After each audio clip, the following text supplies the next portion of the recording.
We are happy to announce that the goodwill gesture of the People's Republic of China for committing to donate the 1.5 billion peso construction of the bridge. So there is another bridge coming. Ito ang mga katotohanan tungkol sa Bukana Bridge. Una, ang Bukana Bridge ay hindi pinondohan ni Pangulong Bongbong Marcos. Ang proyekto ay pinondohan ng China mula sa kanilang China Grant sa ilalim ng Official Development Assistance o ODA.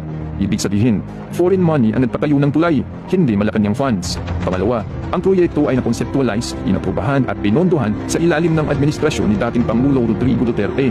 Pangatlo, DPWH at Chinese contractor ang nag-implement ng proyekto. Implementing agency, DPWH. Ang main contractor, China Road and Bridge Corporation o CRBC.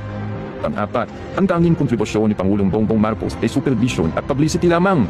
Walang record na siya ang nag-initiate ng proyekto, nag-secure ng main funding, nag-design ng tulay o nag-negotiate ng China Grant. Administrative oversight lamang, hindi project ownership. Pang-lima, ang pagtawag dito na Marcos Project ay politically misleading.